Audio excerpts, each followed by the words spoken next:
Hello and welcome to today's LOL Esports Roundup, where we're going to cover the semifinals and preview the semifinals for tomorrow. Down in the description, you see 3 links: Twitter, Discord, YouTube memberships. Twitter, follow me there. Discord, join us. When we're watching the games, we talk about them and etc. And lastly, YouTube memberships, $3 a month. You get a badge in the comment section. It keeps this channel alive so I can continue doing daily league content, trying to give you guys what other people don't. $10 a month, you get that plus the video that went out already that has who I think wins GEN DRX. I had T1 winning 3-2 over JDG. Ended up being 3-1, but still nonetheless another correct prediction. I'm 16 something and like 21 or 22. So I'm actually closer to 80% so far. But that's $10 a month, and there's only this prediction and one more left for league for the rest of the year. So and NFL, American football content if that interests you. So,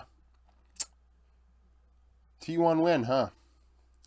3-1, and it was something.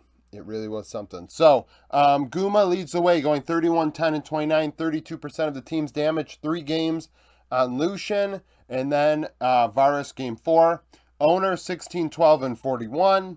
369 led the way in damage for JDG, going 11, 20, and 24, 26% of damage. Kanavi 16, 16, and 17. So, the win cons going into this one: T1's bot lane is hot, and it continued to be smoking. You see it by the score, but let's also keep in mind, I am recapping this for you, especially if you didn't watch it. Game 4 was a mess. JDG started losing, and then they just kind of let the floodgates open, and they just allowed like 30 something kills or whatever by the time the game was done. So the stats are a little overblown, but the T1 bot lane was dominant. Hope looked awful. Missing was caught out by Kyria multiple times. He just wasn't. This bot lane did not have it. They did not have it. T1's bot lane was better. A lot of people thought it was better. I thought it was better, and it ended up being better. Lucian Nami game 1, the Aphelios Lulu did have some power in the mid to late game. JDG win that game in the end. So be it, right? T1 respond in game 2. Zeus on Ione, almost pretty much 1v9s. But there's also something interesting about that. So Faker pulls out the Rise in game 2. He pulled out a Galio in game 1. Clearly, they had the mindset, we are going to go all over the Rift and we're going to try and make things happen. We're going to use global ultimates. They're going to change, they went with Wombo combos. I mean, game 1 was Camille Galio when they lost.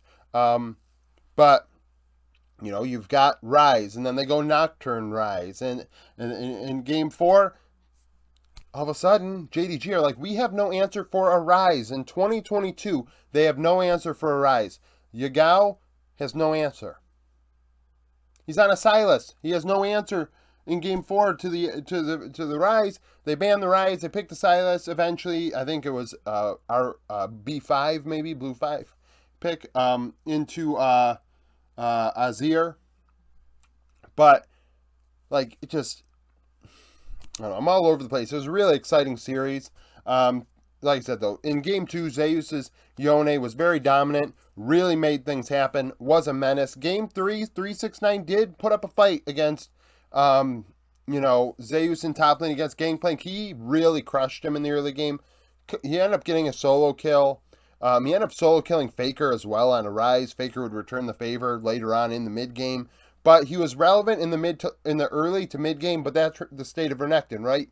Good early game pick, gets into the late game, it starts sucking, and that's what happened. But can't really blame him. He was the only reason they were still in the game, because Hope was so awful, and Yagao could not keep up with Faker. It just wasn't the case. Kanavi's trying to do work, but he can't do enough. And that was the expectation.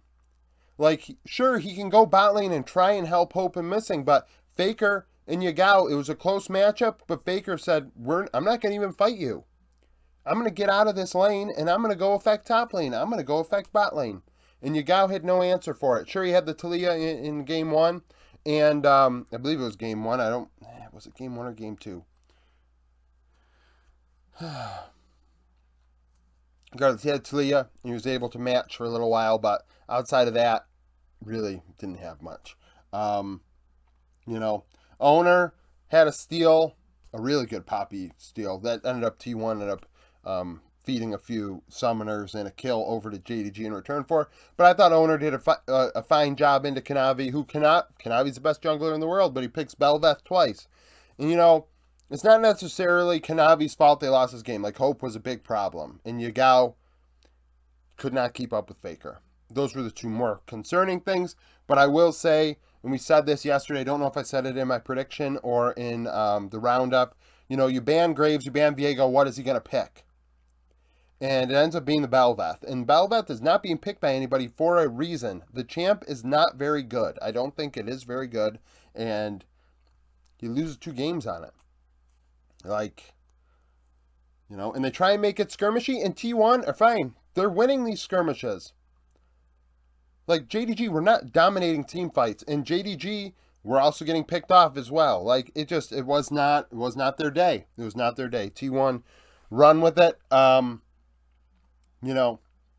the bot lane, that T1 bot lane is feeling itself. Said it all along. I've been saying it ever since MSI. Guma lost his confidence, and he didn't have it all summer long. And in this event, he's slowly gained his confidence back. And him and Keria are disgusting again. And it is scary down there at the end of this tournament. GEN and DRX tomorrow, our preview. Week 7, Day 2 is the last time they played. GEN would win that one 2-0. So, yes, obviously 2 LCK teams. They didn't play in playoffs, so their last time around was in Summer Split. Chovy in that series, making sure good thing I was recording this whole time. 17-1 and 13. Yeah. So, the LCK, if you're new to the channel, a lot of new subscribers. I did do an LCK. I did every major region, actually, and a minor region video where I went over my All-Pro teams. And Zeka was my 3rd All-Pro mid laner, and a lot of people thought that was a little sus, but his laning numbers were really good. So coming into this event, Zeka's at that level where it's like he's good, but how's he going to do against better competition? I mean, it's hard. You're not going to get better than Chovy, but in general. And he has stepped it up in a big way. But in this matchup against Chovy, he picked Talia twice. We haven't seen Zeka's Talia at Worlds, I don't believe, and there's a reason for it. Talia stinks. It is doing awful. We saw it today win, but at the same time, not a very good pick. That's an outlier. So I'd like to believe that Chovy, 17-1 and 13, there's a couple things with that. One, Zeka's still maybe not as confident. This Worlds has definitely built his confidence up. But at the same time, DRX not playing into him as the carry. Bot lane, that was the time of Zeri dominating bot lane. Zeri's not a thing anymore. This matchup that occurred where GEN rolled them 2-0, the meta is not the same. So the relevance of it, about as relevant as me citing a time that they might have played in 2018 at Worlds if they're in different regions, right? The players are the same, but the champions really aren't. So what's the preview then? What's the outlook on this? In top lane, you've got 2 weak side top laners, but something that we've seen that's interesting. Doran has not. I didn't believe Doran stepped it up. Some people think he did. I did not. I thought that his Gnar was sus. There was a lot of useless ultimates and mistakes by Doran in the series against Damwon Kia. Kingen made a lot of mistakes against EDG as well. However, he did play a lot better than I thought, because going into this event, you can see my top laner rankings going into Worlds. I thought Kingen was a lot worse than Doran. Kingen stepped up against EDG in a way that I was surprised. His Fiora was solid. His Camille was solid. Sure, in the mid to late game, he made mistakes, but he did get out 2 leads, put himself in position to be in a good spot, which was a surprise against Flandre. So, in the top lane, I think it's pretty close. It's pretty even.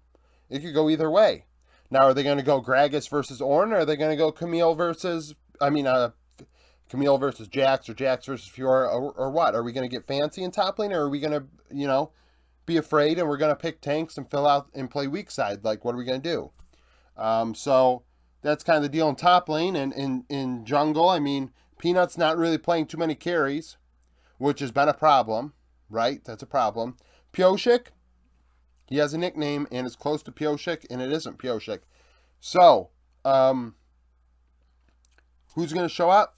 Remains to be seen. If Peanut can play well, and Pioshik doesn't play out of his mind, I imagine Gen G are banning Graves. If they leave Graves up, I think DRX wins that game, and then Gen G ban the Graves after that.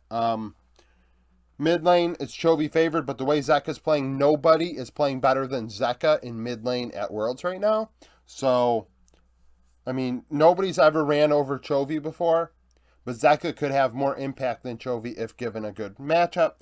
Gen G's bot lane is better than DRX's, but the Heimerdinger bot lane needs an answer. You waste a ban on that, it's going to be a problem. You've had 2 weeks to figure it out.